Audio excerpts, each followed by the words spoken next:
ঠিক না? কোথাও যাত্রার মঞ্চ হচ্ছে, মাইকিং করে লোক নেওয়া হচ্ছে। কোথাও ডিজে গান হচ্ছে, ওখানে মাইকিং করে সাউন্ড বক্স লাগিয়ে দিয়ে লোক নেওয়া হচ্ছে, ঠিক না? এইরকম অনেক বিষয়, শ্রবণ বিষয় রয়েছে। শ্রবণ করার অনেক বিষয় পৃথিবীতে রয়েছে। হাটে বাজারে, চা দোকানে, ঘরে বাইরে, প্রত্যেকে বলছে, কেউ বলছে, কেউ শুনছে, কেউ বলছে, কেউ শুনছে। কিন্তু যদি কোথাও বলা হয় যে এইখানে কৃষ্ণ কথা হবে, তবে সেখানে সংখ্যাগরিষ্ঠতা কমে যায়, নাকি? এই কৃষ্ণ কথা শোনার মানুষ হয় না। তো একবার রাধারানীর প্রিয় স্বতন্ত্র সখী শ্যামলা, বিমলা, অবলা, মঙ্গলা, এইরকম অনেক প্রিয় সখী রয়েছে। খুব সকালবেলা মঙ্গলাতির পরেই তারা রাধারানীর কাছে এসে উপস্থিত। রাধারানীকে এসে বলছেন, ও সে শ্যামলা, বিমলা, অবলা, মঙ্গলা, আইলা রাধার পাশে। ওরা যদিও স্বতন্ত্রী, তথাপি রাধারে পরাণয় অধিক ভালোবাসে। ওরা যদিও আলাদা থাকে, কিন্তু সবসময় রাধারানীকে অত্যন্ত ভালোবাসে। ওরা রাধা বইয়া রান জানে না, ওরা রাধারানী ছাড়া আর কিছুই ভালো লাগে না। সদা জয় রাধে শ্রী রাধে বলে, ওরা প্রাণের অধিক ভালোবাসে। ওরা রাধা বইয়া রান জানে না। রাধারানীকে এত বেশি ভালোবাসে তার সখীরা রাধারানী ছাড়া অন্য কারো সঙ্গ কামনা করে না। কেন? কেন তার সখীরা রাধারানীর সঙ্গ কামনা করে? প্রশ্ন। হ্যাঁ, তার কারণ হচ্ছে রাধারানী সবসময় কৃষ্ণ চিন্তা করে, কৃষ্ণ কথা বলে। সেই জন্য তারা রাধারানীর কাছে এসে কৃষ্ণ কথা শ্রবণ করার জন্য। হ্যাঁ, কৃষ্ণ কথা শ্রবণ করার জন্য রাধারানীর কাছে আসে। তো কেন? রাধারানীও ক্ষণ মুহূর্ত কৃষ্ণ চিন্তা ছাড়া অন্য চিন্তায় মগ্ন থাকেন না। থাকেন? রাধারানী কি কৃষ্ণ সেবা ছাড়া অন্য কারোর সেবা করেন? কৃষ্ণ চিন্তা ছাড়া অন্য কোনো চিন্তা করেন? রাধারানী কৃষ্ণ কথা ছাড়া অন্য কোনো কথা বলেন? রাধারানী কৃষ্ণ কথা ছাড়া অন্য কথা শোনেন? রাধারানী কৃষ্ণ প্রসাদ ছাড়া অন্য কোনো বস্তু গ্রহণ করেন? এই জন্য রাধারানী হচ্ছে যথার্থ কৃষ্ণ ভক্ত। তাহলে একজন কৃষ্ণ ভক্তের কি বৈশিষ্ট্য থাকবে?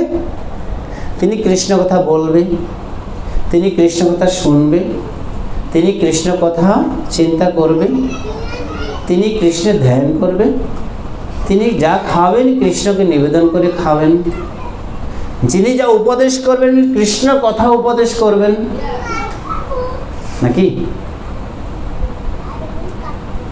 তার দেহে থাকবে কৃষ্ণ যেটা পছন্দ করে, সে হরি চিহ্ন অঙ্ক থাকবে, তিলকের চিহ্ন থাকবে।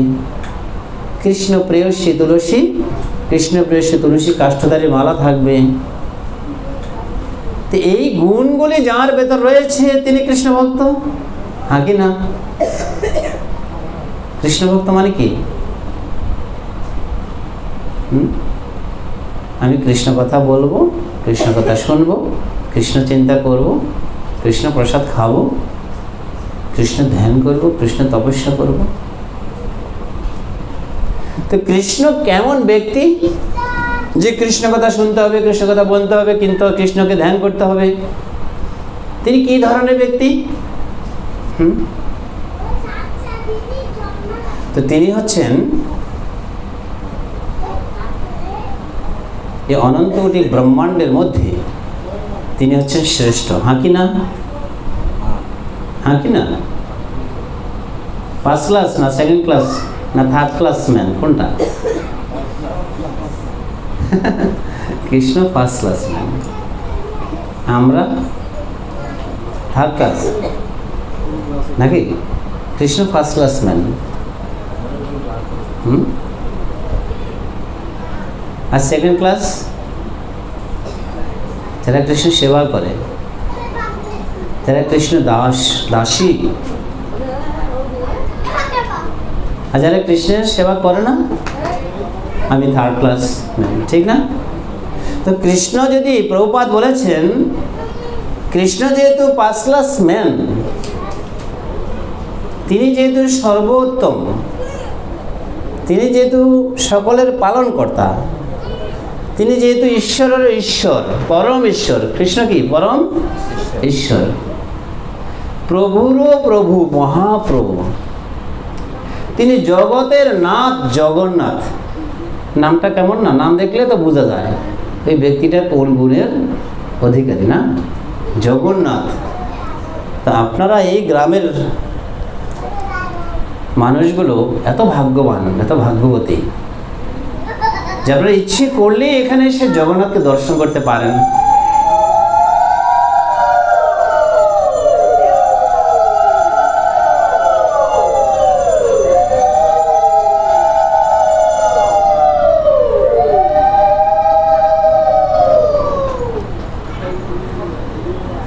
তো ইচ্ছে করলেই আপনার যখন ভগবানকে দর্শন করতে পারেন, ভগবানের রূপকে দর্শন করতে পারেন। তা আমরা যদি ভগবানকে দেখতে আসি, ভগবান কি চোখ বন্ধ করে রাখে? রাখে? ভগবানও দেখে, আমাদের দিকে দৃষ্টি পড়ে, পড়ে কি না?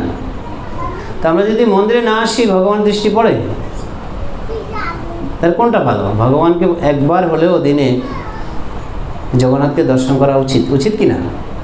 দিনের অন্তত যে কোনো সময় আপনি সুযোগ পান, এটা আমাদের মাথা থাকতে হবে। আমি একবার ভগবানকে দর্শন করব, ভগবান দর্শন করে ভগবানের দৃষ্টিটাও আমার উপর পড়বে। একজনে বলে না, এর কালে দৃষ্টি লেগেছে সেজন্য পেট খারাপ হয়ে গেছে, বলে কি না? কার জন্য দৃষ্টি লেগেছে? আমার নাতিনের মুখে বিসি ফোটকা পড়েছে। আমার কত সুন্দর নাতিন, দৃষ্টি লাগার ফলে কি হয়ে গেছে? মুখে দাগ পড়ে গেছে। আবার বলে না, কার জন্য দৃষ্টি লেগেছে? আমার লাউ গাছটা তো লেগেছে, মরে গেছে। আমার কমলা গাছটা মরে গেছে।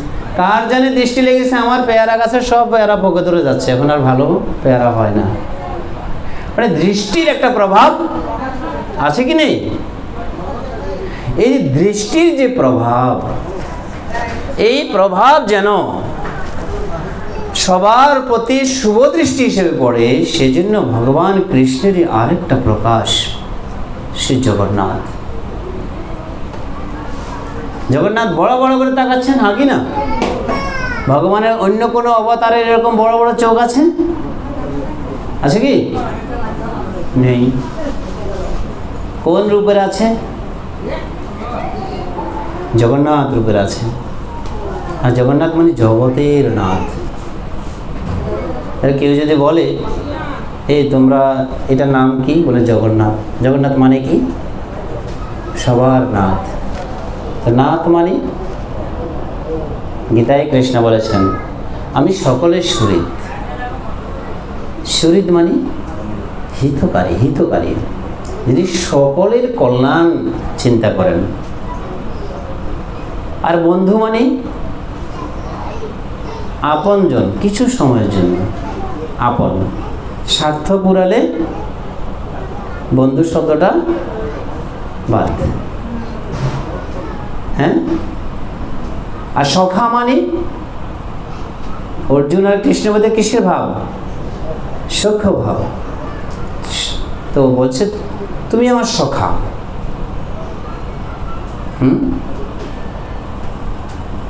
সেজন্য তুমি আমার প্রিয়। তো অর্জুন আর কৃষ্ণের সঙ্গে সখ্য ভাব। তো বন্ধু মানে হচ্ছে যতক্ষণ আপনার পকেটে টাকা থাকবে, স্বার্থ থাকবে, ততক্ষণ ও আপনার সঙ্গে থাকবে, বন্ধুত্ব থাকবে। যখনই স্বার্থ কেটে পড়বে তখন আর বন্ধুত্ব থাকবে না। তার বন্ধুত্ব কত সময়ের জন্য? এটা বেশি সময় টিকে না। কিন্তু সখ্য ভাবটা কি? এই শব্দটার কেন তাৎপর্য রয়েছে সনাতন ধর্মে? 5টা ভাব আছে না? দাস্য, সূক্ষ্ম, কি বাৎসল্য, মাধুর্য, শান্ত, এর 5টা ভাব আছে। তো সূক্ষ্ম অর্জুনকে বলছেন, অর্জুন সখা শব্দের অর্থ বুঝো, তুমি আমার সখা, প্রিয় সখা। কেন? তো বলছে সখা মানে হচ্ছে আমি নিজে মরলেও তোমাকে বাঁচিয়ে রাখবো, এটা হচ্ছে সূক্ষ্ম ভাব। তো কুরুক্ষেত্র যুদ্ধে পঞ্চপাণ্ডবদের বাঁচিয়ে রেখেছে, বাকি 18 অক্ষয়ণী সৈন্য কি করে দিয়েছে? বিনাশ করে দিয়েছে। তথাপি সূক্ষ্ম ভাবটা অর্জুনকে বাঁচিয়ে রেখেছে। কিন্তু বলছে দেখো তুমি আমার সখা হলেও, তোমার সঙ্গে তুমি আমার প্রিয় ভক্ত হলেও, এই জগতের সবাইকে যেহেতু আমি সৃষ্টি করেছি, আমি সকলের সুহৃদ। বলছে এটা আবার কেমন? সবার সঙ্গে তোমার সূক্ষ্ম ভাব নেই, বন্ধু ভাব নেই? বলছে না না, যে আমার ভজনা করে তার সঙ্গে না আমার বন্ধুত্ব থাকে, তার সঙ্গে আমার সূক্ষ্ম ভাব থাকে। কিন্তু যে ভজনা আমার করে না, আমি তারও হিতাকাঙ্ক্ষী, আমি সবাইকে পালন করি, সে তিনি সকলের সুহৃদ। ঠিক আছে? তো সুহৃদ কথা সকলের হিতকারী। তো সেজন্য ভগবান সকলের হৃদয়ে রয়েছেন। তো এই যে ভগবানের মহিমা, ভগবান সকলের হিতাকাঙ্ক্ষী, সেজন্য ভগবানের কথাই শোনা উচিত আমাদের, হ্যাঁ কি না? প্রত্যেককে বলা উচিত কৃষ্ণ সকলের হৃদয়ে রয়েছেন। ঈশ্বরের সর্বভূতানাম হৃদেশে তিষ্ঠতি অর্জুন, ভ্রাময়ান সর্বভূতানি যন্ত্র রূঢ়ানি মায়া। অর্জুন, আমি সকলের হৃদয়ে রয়েছি। সকলের হৃদয়ের মধ্যে কোথায় রয়েছি? হৃদেশে তিষ্ঠতি, আমি হৃদয়ে রয়েছি। থেকে কি করছি? সবাইকে যন্ত্রের মতো, ড্রাইভারের মতো সবাইকে পরিচালনা করছি। তো যেহেতু ভগবান কত দূরে, কি শিখলাম এই শ্লোক থেকে? ভগবান কত দূরে? এখান থেকে বিগ্রহ কত হাত দূরে? কত হাত? 30 হাত না 20 হাত? যাই হোক, তো এই বিগ্রহ, সবাই বলে যে এই বিগ্রহ কথা বলছে না। কথা বলছে? এই বিগ্রহ হাঁটতেছে, এই বিগ্রহ খাইতে দেখছেন? দেখছেন। কিন্তু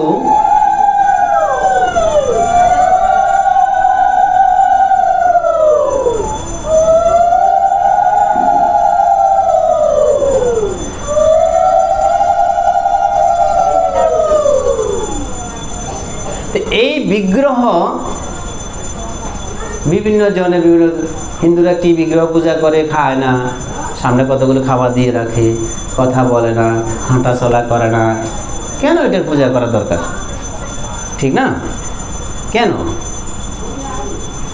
কিন্তু তাকে যদি প্রশ্ন করা হয়, স্রষ্টা তো হৃদয়ে রয়েছেন, এবং যে স্রষ্টা আমার হৃদয়ে রয়েছেন, এটা আছে বলে আমি কথা বলতে পারছি,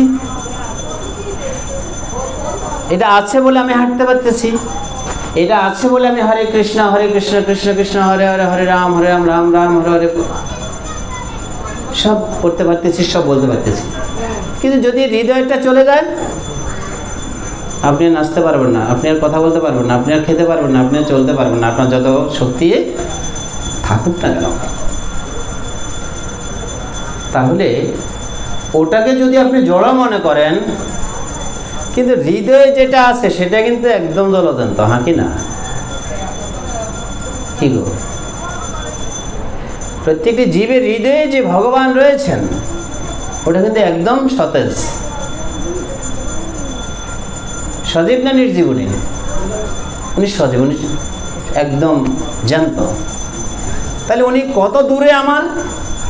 হরে কৃষ্ণ, ভগবান আমার থেকে কত দূরে? এটা যদিও বিশাল দূরে, কিন্তু একদম জলযন্ত্রটা কত?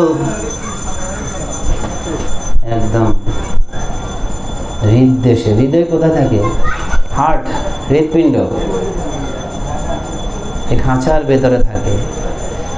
খাঁচার ভেতর অচিন পাখি কেমনে চলে যায়, ঠিক না? তো সেজন্য এত কাছে আমাদের ভগবান। এই জ্ঞানটা কোন শাস্ত্রে রয়েছে? কে দেবে পৃথিবীর মানুষগুলোকে যে ভগবান একদম হৃদয়ে রয়েছে? তো যদি